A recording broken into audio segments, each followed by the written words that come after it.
Graça e paz nesse momento maravilhoso que foi me dada essa rica oportunidade nesse dia de estar aqui para ministrar uma palavra a essa igreja maravilhosa, a esses irmãos maravilhosos que são aí de Cerquilho. Eu quero louvar a Deus pela vida do pastor Álvaro, que nos dá a confiança de estarmos aqui para ministrarmos a palavra para o seu coração, para a sua vida, para a sua família, para a sua casa, nesse momento tão, eu digo um momento tão delicado que nós estamos vivendo, nesse momento no nosso país, no nosso Brasil. E eu louvo a Deus pela oportunidade que Ele tem me dado de estar aqui. E eu gostaria, nesta noite maravilhosa, de convidar você a fazer parte da adoração, do louvor ao Senhor Jesus Cristo nesse momento. Eu tenho certeza que você já o adorou com louvor, já o adorou com as suas ofertas, com os seus dízimos, porque nós sabemos que mesmo que estamos em quarentena, nós temos que ser fiel naquilo que é necessário nas nossas vidas. Então eu quero louvar a Deus por essa oportunidade gloriosa que o Senhor tem dado às nossas vidas de estarmos aqui para louvar e engrandecer o nome daquele que é poderoso para nos abençoar. Não vejo a hora de tudo isso acabar em poder ter a oportunidade de estar aí com vocês, glorificando, adorando e exaltando o nome do nosso Deus Todo-Poderoso, o Senhor Jesus Cristo. Eu não sei quais são as suas dores, quais são as suas queixas, e eu não sei quais são os momentos que você usa para agradecer e louvar a Deus, mesmo sentindo as suas dores.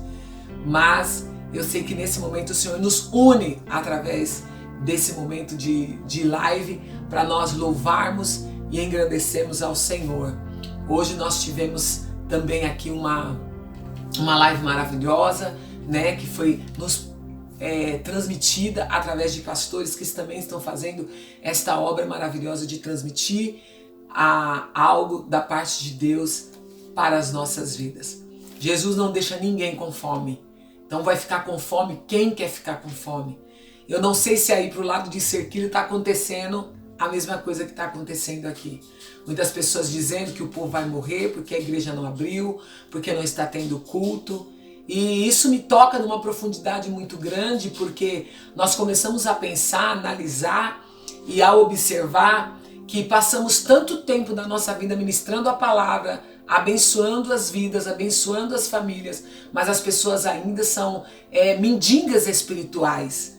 Esse momento de quarentena que Deus nos concede, Ele vem para a nossa vida para mostrar para nós qual é a nossa fidelidade, qual tem sido a nossa força, qual tem sido o nosso desejo, qual tem sido a nossa vontade de estar na presença do Senhor, de buscar a presença do Senhor, de clamar ao nome dEle, de se posicionar espiritualmente. Não porque estamos dentro da igreja, nas quatro paredes, mas pelo que Ele é, pelo que Ele faz. Então se você aí, que eu acho que isso não acontece aí na cidade, nessa igreja maravilhosa, né?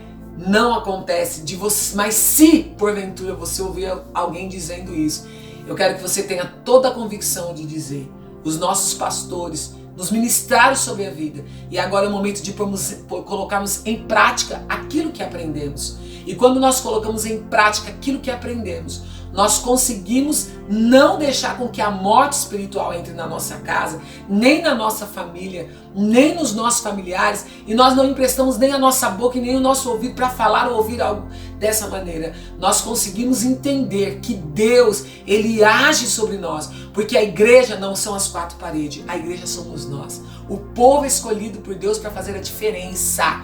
Então eu espero que essa quarentena ela está trazendo para você, como está trazendo para mim, um crescimento espiritual, de conhecimento, de entendimento, buscando sabedoria, perseverança, fé. Eu espero que isso esteja acontecendo com você. Amém? Vamos nesse momento. Eu quero convidar você a abrir a sua Bíblia nesse momento maravilhoso. Eu quero que você abra a sua Bíblia e nós vamos meditar um pouquinho na palavra do Senhor, buscar algo da parte de Deus para os nossos corações, porque é momento de nós termos muito mais, mas muito mais conexão com o nosso Deus, muito mais conexão com Ele, porque Ele é aquele que tem palavras de vida eterna. Em momentos de crise você vai encontrar na palavra de Deus, você vai encontrar muitas, mas muitas e muitas e muitas pessoas, muitos povos e nações, e principalmente o povo de Israel, a nação escolhida por Deus, que eles passaram por muitas crises, por muitas pandemias, por situações difíceis, mas eles foram fiéis a Deus naquele momento, acreditando que o Senhor tem poder para fazer. Isso é um sinal que nós chamamos de sinal de inteligência, né? Quando nós unimos a nossa vida ao Espírito Santo, quando nós unimos a nossa vida ao nosso Deus, Ele tira essa coisa só humana nossa e nos leva a dimensões espirituais, em sabedoria, em entendimento, em inteligência, e a nossa vida é transformada, a nossa vida é lapidada, a nossa vida é alcançada pelo nosso Senhor e Salvador Jesus Cristo, sendo o nosso Salvador no nosso tempo presente. E quando eu digo essa palavra, tempo presente, é porque nós acreditamos na salvação, mas a salvação, e eu vou dizer futura, porque agora eu estou nesse presente e daqui a pouco esse presente se torna meu passado, e as horas que vão se caminhando para frente vão sendo o meu futuro. Eu não creio e não acredito só naquela salvação que Ele vai me dar quando Ele tocar a trombeta e eu estiver no céu, ou for para o céu, ou se a minha trombeta soar antes, eu fechar os meus olhos, ir para a sepultura, aguardar o grande momento de ser ressuscitada para ir com o Senhor. Eu entendo da salvação do momento presente, eu entendo da salvação que nós estamos tendo agora nesse momento. Essa semana aconteceu algo assim tão grande na minha vida, tão forte na minha vida. Eu estava vindo do mercado com a minha filha, e quando eu estava andando na calçada, foi algo assim muito forte da parte de Deus. Eu tropecei, mas o tropicão que eu dei, ele era fatal. E eu não sei como eu consegui tropeçar com os dois pés. O primeiro pé bateu na guia que estava solta, e o segundo pé bateu no outro pé de trás, e era para ser um tombo muito horrível. O espaço era muito pequeno, e se eu batesse a cabeça eu podia ter um traumatismo craniano, ou até mesmo cair no chão e me machucar de uma forma terrível. E aí a minha filha olhou, perguntou: mãe, você está bem? Eu disse para ela que estava, e ela olhou e começou a rir. Eu falei: filha, você não entendeu o que aconteceu aqui. Eu estava rindo também. Eu disse para ela assim: Deus me deu um grande livramento, porque agora era para você estar gritando e talvez amanhã eu estar sendo sepultada. Então veja que coisa simples, mas o Senhor, Ele não trabalha nas coisas grandes, Ele vai trabalhar nas pequenas. E mediante a isso, eu vou falar para você sobre essas coisas pequenas. Voltando aqui, o Senhor trabalha nas coisas pequenas para fazer as coisas grandes acontecer, para que fique claro isso na sua vida. Vindo nessa meditação, eu quero te convidar a você abrir a sua Bíblia num livro que eu sou apaixonada por ele.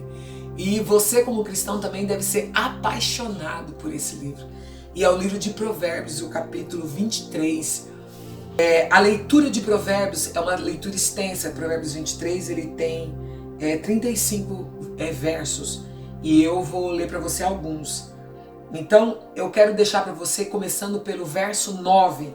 Ele fala: não desperdice sua sabedoria dando conselhos a uma pessoa tola.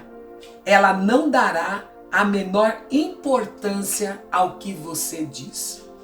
Igreja amada do Senhor Jesus Cristo, nós passamos muito tempo da nossa vida, e eu gosto muito de falar isso, principalmente para você, se você é líder de jovens, líder do departamento infantil, líder do círculo de oração, se você é líder de alguma área na igreja.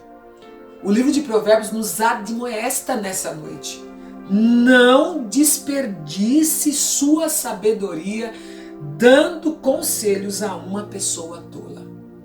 Então, hoje, Eu iniciei aqui essa mensagem dizendo para a igreja que nós não devemos dar ouvido a pessoas que estão dizendo que a igreja vai morrer.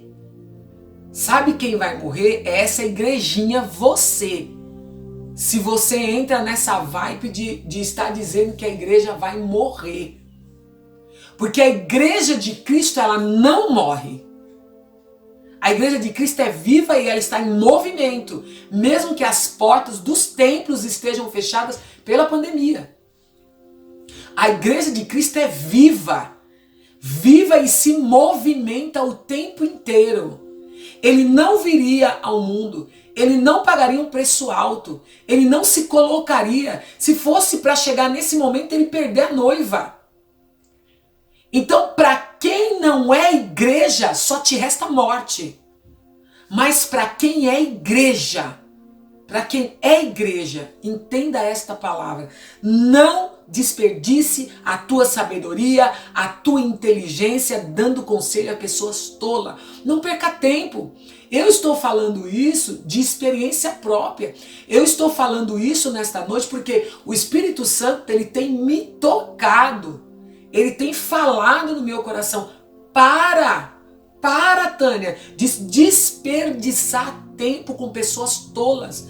Pessoas tolas, elas não desenvolvem. Pessoas tolas não são produtivas. Pessoas tolas, elas levam vocês pro buraco. Pessoas tolas te afundam. Pessoas tolas faz você ter uma mente como se o diabo fosse muito maior do que Deus. E ele não é maior do que Deus. Ele não é nem maior do que a gente. Porque quando nós nos unimos ao Espírito Santo, nós nos tornamos invencíveis quando o Espírito Santo está em nós, como igreja. E o Espírito Santo está aqui cuidando da igreja. Ele está aqui cuidando do povo escolhido por Deus. E o povo escolhido por Deus não vai perecer. Nós temos que entender que a palavra ela vai se cumprir. Que nós não somos deste mundo, estamos aqui como forasteiros. Nós estamos por um tempo aqui, mas no tempo que nós ficarmos aqui, seremos guardados por Ele, que é o nosso padrinho espiritual. O Espírito Santo, a Bíblia diz, é aquele que resiste até que do meio seja tirado. E eu quero que você entenda isso nesta noite. Eu quero que você pegue isso nesta noite. Eu quero que você se envolva nesta noite com esta palavra. E aí, após o ponto e vírgula, ele fala assim, ela não dará a menor importância àquilo que você diz. Você vai perder um tempo descomunal com a sua vida. Você vai tirar toda a sua energia para lançar uma palavra a pessoas tolas. E quando eu falo tolo, eu não estou dizendo aquela pessoa que foi colocada no seu caminho para que você pregasse a salvação para ela, porque ela nunca ouviu. Ou talvez tenha ouvido, mas ela não ouviu da forma que Deus vai te usar para falar, o amor que está no seu coração. Eu estou dizendo daquele que você já está há anos falando com ele. Não desperdice a tua sabedoria e nem seus conselhos para esta pessoa. Porque ela não quer mudança, ela não quer transformação. Por que você está falando isso, bispo? Por que você está falando nessa convicção? Porque eu vivo isso. E a partir do momento que eu comecei a entender que eu não devo mais desperdiçar, eu estou vivendo muito melhor. Eu não tenho tido dor de cabeça, eu não tenho tido dor no corpo, eu não tenho... você pode ver pela minha cutis, né? Estou bem. Porque eu entendi exatamente que eu não devo desperdiçar minha sabedoria com quem não é produtivo. Pega essa palavra. Se você quiser escrever ela aí, depois pesquisar, pesquisa. O que é alguém produtivo e o que é alguém improdutivo. Se você visse uma terra, fosse uma pessoa que plantasse, vivesse de plantação, plantar para colher, para você sustentar a sua família, e alguém falasse assim, ó, tem esse campo todinho aqui, mas esse campo aqui não é um campo fértil. Eu já fiz de tudo nesse campo e ele não mudou. E você ter a convicção que o Espírito Santo também não está lá. Porque a pessoa não quer que o Espírito Santo entre. Mas a pessoa se tornou viciada em ouvir você falar, pelas suas orações, pelas suas súplicas. Deus quer que você ore por outras coisas. Deus quer que você alcance outras coisas. Não se detenha a tolos. Isso é a Bíblia que está falando. Aí ele fala assim também, mais forte ainda. Não inveje o sucesso dos pecadores. Tema o Senhor com toda a confiança. Glória a Deus, aleluia. Às vezes nós ficamos olhando e parando e queremos parar e oramos, cuidado com isso, oramos e falamos para o Senhor, Senhor, Eu sou teu servo, eu sou dizimista, eu sou ofertante, mas o meu vizinho, ele não é dizimista, ele não é ofertante, ele não vai à igreja, ele não ora, não faz nada.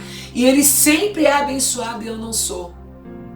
Para agora, em nome de Jesus. O sol nasceu para todos nós, por isso está na Bíblia isso. Mas se você não tiver sabedoria, prudência, controle, discernimento e quiser mudança na sua vida, como nessa noite nós estamos aqui ministrando uma palavra para trazer para a sua vida entendimento, conhecimento. E quando você recebe entendimento, conhecimento e você absorve para você, aí começa a gerar o processo de mudança. Quando você não entende isso, você vai continuar do mesmo jeito, olhando a grama do vizinho. Você quer a grama dele porque ela é verde, mas você não quer o processo que ele passou, mesmo ímpio, para que essa grama fosse verde. O Senhor está falando conosco, igreja escolhida, eleita, a igreja que não quer morrer. E quando eu falo que não quer morrer, não é só espiritualmente, irmãos. Espiritualmente, mantém a tua salvação, a tua alma intacta. Como? Com essa vida humana, com essa vida presente. Eu conheço muitas mulheres que são mulheres de oração, mas são imprudentes nas suas palavras. Eu conheço muitos homens que são profetas de Deus, que Deus usa poderosamente, estão com a vida destruída. Mas é Deus que usa ou não é Deus que usa? É Deus que usa, porque Deus tem compromisso com essa palavra. Mas o que acontece? Não entram pelo processo de mudança, de transformação. E sofre. De você ser uma pessoa que tem temor a Deus, e quando você tem temor a Deus, você começa a entender que você tem que respeitar primeiro a si mesmo, pessoa falando aqui, depois as outras pessoas, e muito mais a Deus. E muito mais a Deus. Então eu fiquei assim no entendimento de entender, eu preciso temer a Deus em amor e não por medo de ir para o inferno, não com medo do meu pastor, não com medo das pessoas que estão ao meu redor, do que elas vão falar, mas eu preciso temer a Deus porque eu amo e sei que o sacrifício que Ele fez por mim na cruz do Calvário, ele é real. Eu preciso confiar nisso, e quando eu confio nisso, eu entendo que os meus braços não foram estendidos na cruz, o dele já foi, e esse amor que ele fez por mim, ele é transformador, mas não é um transformador porque eu me tornei a Santa Tânia. Não, ele é transformador porque ele me mudou, ele me transformou, ele me fez ser outra pessoa. Se eu não conseguia perdoar, eu perdoo. Se eu não conseguia me relacionar, eu passo a aprender a me relacionar. Se eu não consigo entender, eu passo a querer entender. Eu me esforço por isso, porque eu sei que ele fez isso por mim.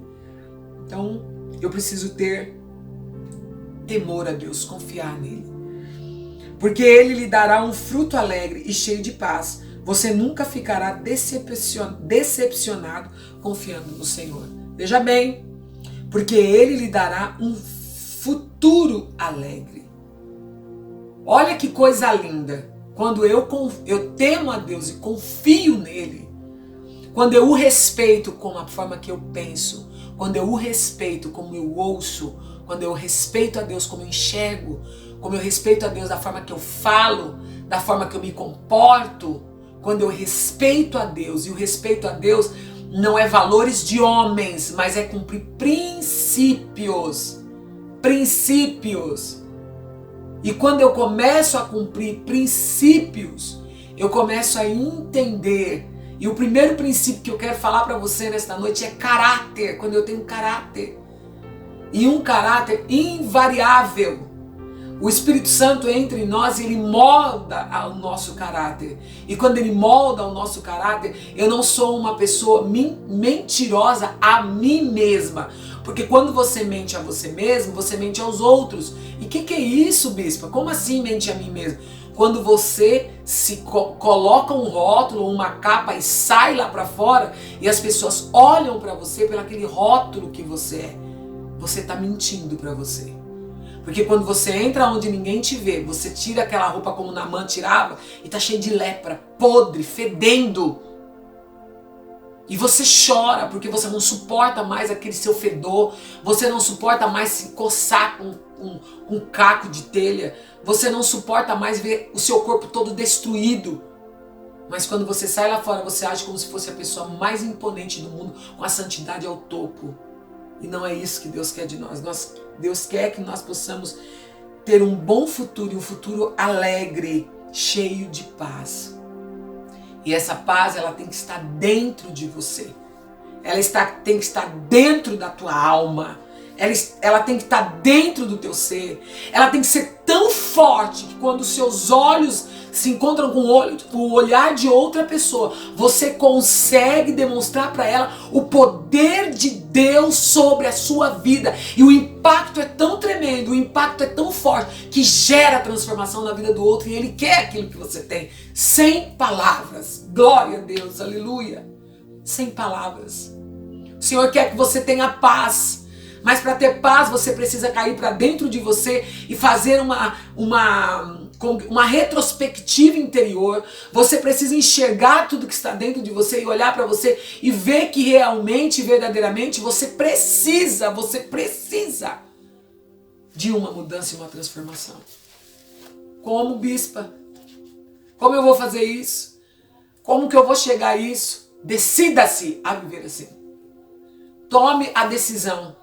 Tá, tomei a decisão. E agora o que eu vou fazer? Você vai se observar. E se observando, você vai descobrir o quanto talvez você não é verdadeiro para você nas suas atitudes com pessoas. Porque talvez você veja aquilo e vai ver que o que você falou vai te atormentar, mas por um rótulo ou talvez por um status você vai manter. Jesus não quer gente assim. E eu tenho certeza que o céu não é de pessoas assim. E a palavra fala, você nunca ficará decepcionado confiando no Senhor. E isso é algo assim tão incrível, porque humanamente falando, nós nos colocamos numa posição de pensar que não vamos conseguir chegar a lugar nenhum tomando as decisões certas, que nos vai trazer talvez por um pouco de tempo dor, talvez por um pouco de tempo sermos apontados por pessoas, porque nós vivemos num mundo humano e tem pessoas nesse mundo, mas eu tenho certeza que se você confiar em Deus, glória a Deus, aleluia, se você acreditar que Ele te escolheu desde antes da fundação do mundo, se você crê que Ele tem um processo fantástico sobre a sua vida, sem dor, quando você se desvencilhar das coisas suas e passar a viver as coisas que Deus quer. Porque para viver as coisas que Deus quer, não dá para ficar com aquilo que é seu. Você tem que se desvencilhar do que você tem e acha bom, né? E começar a viver o bom de Deus. A carne vai gritar, mas você vai ter um futuro de paz. Aleluia, glória a Deus. Louvado seja o nome do Senhor. Você vai ter um futuro de paz. Você vai ter um futuro glorioso, abençoado sobre a sua vida. E você vai chegar em lugares inatingíveis. Você vai chegar na vida de pessoas que você não conseguia atingir. Você vai chegar em lugares que Deus falou com você, que você estaria lá, que você iria para lá, que você alcançaria e que você ainda não alcançou. Mas quando você temer a Deus, confiar nele, você vai ter um futuro alegre e cheio de paz. Glória a Deus. Você nunca terá mais decepção, porque você confia naquele que é o autor e consumador da sua vida. E ele diz assim: meu filho, ouça meus conselhos e tenha juízo. Ande sempre pelo caminho do Senhor. Eita nós, hein? O caminho do Senhor. O caminho do Senhor não é os nossos caminhos. O caminho do Senhor é diferente dos nossos caminhos. E Ele quer que você ande pelo caminho dEle. Escute a voz dEle. E tenha juízo. Para quando ouvir Deus falar, não mudar.